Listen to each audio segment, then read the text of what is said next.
Hello student, today we are going to see unit 3rd, that is ionic equilibrium. So first we are going to see what is equilibrium. Introduction of ionic equilibrium is first what is equilibrium.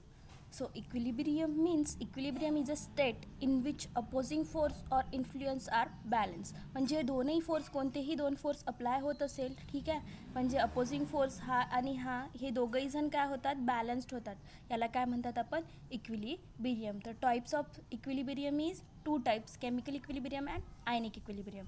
So first we see what is chemical equilibrium. Chemical equilibrium is a state in which the rate of forward reaction equal to the rate of backward reaction. यामध्ये काय होतं की rate of forward reaction म्हणजे प्रोडक्टची जे बनायची rate of reaction आहे आणि रिॲक्टंटचा जो रेट ऑफ रिॲक्शन राहणार आहे हे इक्वल राहणार आहे, ठीक आहे. म्हणजे केमिकल इक्विलिब्रियम काय राहणार, एखादी सबस्टन्स जो केमिकल राहणार त्यामध्ये तो केमिकल काय राहणार, rate of forward reaction equal to the rate of backward reactions, or there is no net change in concentration of reactant and product. त्याच्यामध्ये कुठल्याही प्रकारचं कॉन्सन्ट्रेशन चेंज होणार नाही. म्हणजे जे प्रोसेस त्यांनी प्रोडक्ट बनवण्यात केली आहे त्याच प्रोडक्ट टू वापस ते काय होणार, रिॲक्टंटमध्ये पण फॉर्म होणार. दोघी काय, फॉरवर्ड आणि रेट ऑफ फॉरवर्ड रिॲक्शन आणि रेट ऑफ बॅकवर्ड रिॲक्शन काय होणार, इक्वल राहणार आहे आणि यामध्ये कुठल्याही प्रकारचं कॉन्सन्ट्रेशन चेंज होत नाही. So next one is ionic equilibrium.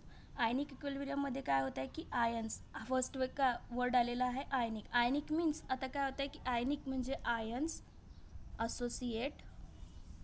Associated म्हणजे आयन्स असोसिएटेड असतात यामध्ये. म्हणजे आयन्स फॉर्म होतात अशा सबस्टन्समध्ये आयन्स फॉर्म होणे यालाच काय म्हणणार, आयनिक म्हणणार. आता आयन्स किती टाईपचे आहे, टू टाईप्सचे, कॅटायन आणि ॲनायन्स. हे कॅटायन्स आणि ॲनायन पॉझिटिव्ह आणि निगेटिव्ह आयन फॉर्म करतात. जेव्हा आपण त्याला एखाद्या सोल्युशन्समध्ये टाकतो, ॲक्वस सोल्युशनमध्ये टाकतो, तेव्हा काय होणार की सोल्युशनमध्ये टाकल्यानंतर त्याचं काय फॉर्म होतात, आयन्स फॉर्म होतात. त्यालाच काय म्हणणार आपण, आयनिक म्हटलं. आणि इक्विलिब्रियम प्रोसेस फॉर्म झाली त्यांच्यामध्ये दोन आयन्समध्ये, आयन्स आणि अनआयनाइज्ड मॉलिक्युलमध्ये इक्विलिब्रियम फॉर्म झालं म्हणजे त्याला काय म्हणणार आपण, ionic equilibrium. Definition of ionic equilibrium is the equilibrium between ion and unionized molecule in solution is called as ionic equilibrium. Suppose आपण NaCl घेतलं आहे, NaCl घेतल्यानंतर त्याच्यामध्ये काय फॉर्म होत आहे की Na+ आणि Cl- फॉर्म होत आहे. Na+ अँड Cl- फॉर्म होत आहे. Na+ अँड Cl- फॉर्म झाल्यानंतर काय की यांच्यामध्ये Na+ आणि हे दोन आयन्स फॉर्म झाले ना, हे दोन आयन्स फॉर्म झाल्यानंतर काय होतं आहे की त्यांच्यामध्ये इक्विलिब्रियम पण फॉर्म होत आहे. म्हणजे रेट ऑफ रिॲक्शन फॉरवर्ड आणि बॅकवर्ड रेट ऑफ रिॲक्शन त्यांच्यामध्ये काय होतं आहे, इक्वल होत आहे. यालाच काय म्हणणार आपण, आयनिक इक्विलिब्रियम म्हणणार. So next term is electrolytes. यामध्ये काय इलेक्ट्रोलाइट्स, आता आपल्याला what is mean by electrolytes. Electrolytes means, electrolytes म्हणजे असे सबस्टन्स ज्या सबस्टन्समध्ये डिसोसिएट होत आहे आयन्समध्ये, ठीक आहे, इन सोल्युशनमध्ये, ठीक आहे. एखादी सबस्टन्स घ्या, तो सबस्टन्स काय होतं आहे, जेव्हा आपण सोल्युशनमध्ये त्या सबस्टन्सला टाकू तेव्हा त्याचं काय फॉर्म होतं आहे, आयन्स फॉर्म होतं आहे. आणि या आयन्सचं जेव्हा फ्लो होतो तेव्हा काय होते, इलेक्ट्रिसिटी कंडक्ट होते. So definition of electrolytes is a substance that dissociated into ions in a solution and acquires the capacity to conduct electricity. म्हणजे जेव्हा एखाद्या सबस्टन्सचे एखाद्या सोल्युशनमध्ये, एखाद्या आपण सोल्युशन घेतलं आहे त्याच्यामध्ये आपण NaCl घेतलं आहे, NaClमध्ये काय होतं आहे की Na+ आणि Cl- हे दोन आयन फॉर्म होत आहे. हे आयन्स जेव्हा फ्लो होतात तेव्हा काय होतं, त्याच्यामध्ये इलेक्ट्रिसिटी फॉर्म होते आणि हे इलेक्ट्रिसिटी फॉर्म झाली म्हणजे त्याला काय म्हणण्यात येईल, म्हणजे यांना Na+ आणि Cl- यांना काय म्हणण्यात येईल, इलेक्ट्रोलाइट्स. आता यामध्ये दोन प्रकारे आपण करू शकतो. एक तर मॉल्टन NaCl घेऊ शकतो किंवा ॲक्वस सोल्युशनमध्ये NaCl घेतो. आता मॉल्टन म्हणजे काय की एखादी सॉलिड सबस्टन्स, जसं आपण NaCl मॉल्टन घेतलं आहे, तर NaClला जर आपण सॉलिडमध्ये घेतलं आहे आणि त्याचं टेम्परेचर जर वाढवलं तर तो स्वतःच लिक्विड बनतो, त्याला काय म्हणणार, मॉल्टन म्हणणार.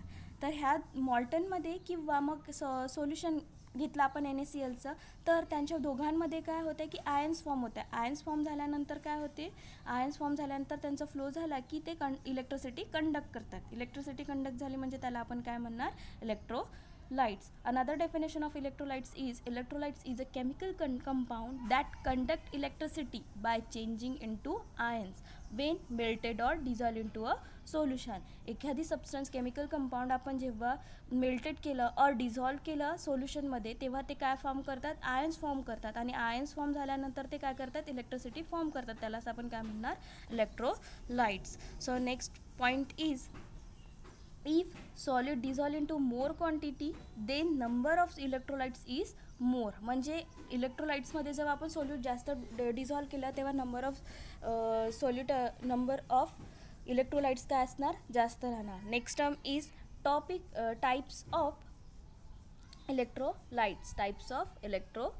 Next term is types of electrolyte. The electrolytes are classified into strong and weak electrolytes. There are two types of electrolytes. One is strong electrolyte and another one is weak electrolyte. This classification is based on their extent of ionization in dilute aqueous solution. म्हणजे किती प्रमाणात ते ionised होतात त्याच्यावरनं ते depend, म्हणजे त्याच्यावरनं त्यांचे टाइप्स पाडलेले आहेत. म्हणजे एखादी कंपाऊंड आपण टाकला आणि त्यानंतर त्याचं आयनायझेशन किती प्रमाणात होते डायल्यूट सोल्युशनमध्ये, डायल्यूट ॲक्वस सोल्युशनमध्ये, त्यावरनं दोन टाइप्स पडलेले आहे, एक स्ट्रॉंग इलेक्ट्रोलाइट्स आणि another one is weak electrolyte.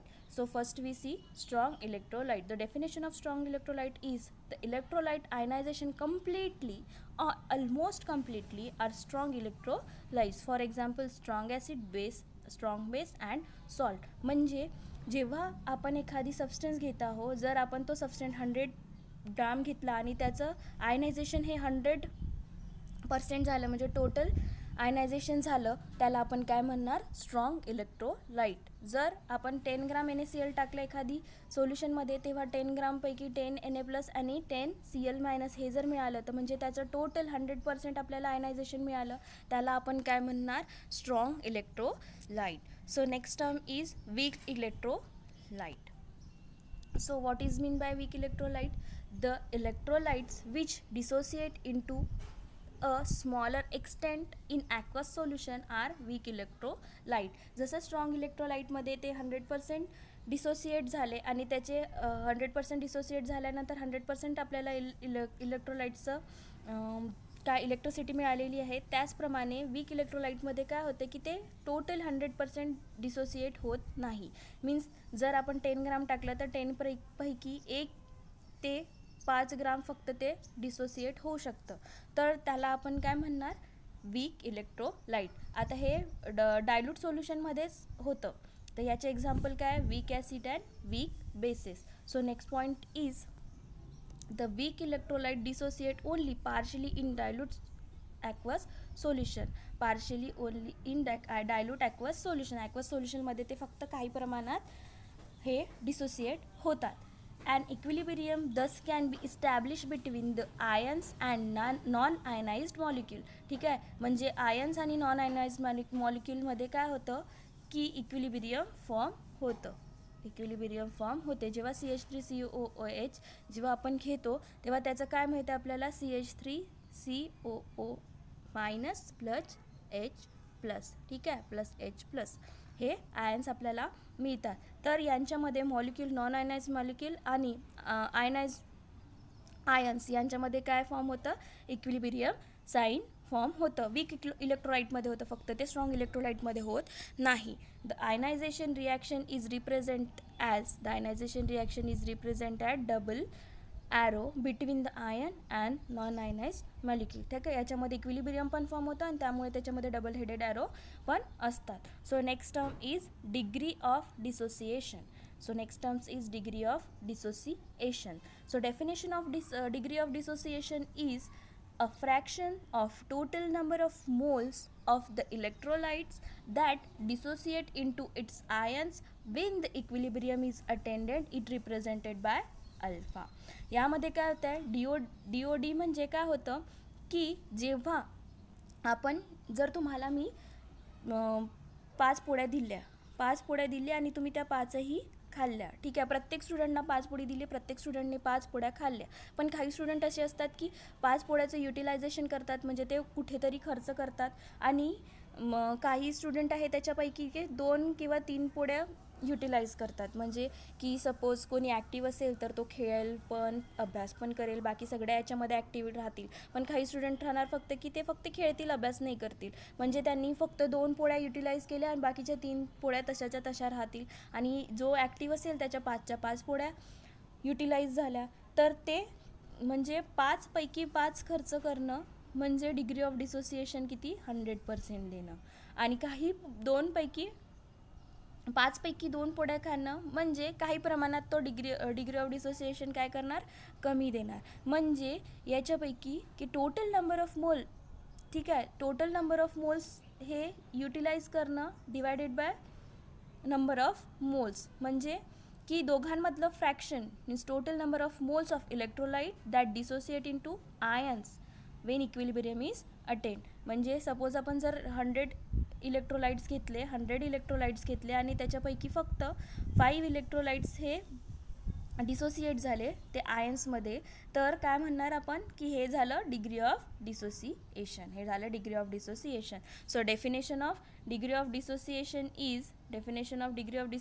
Is a fraction of total number of moles of electrolyte,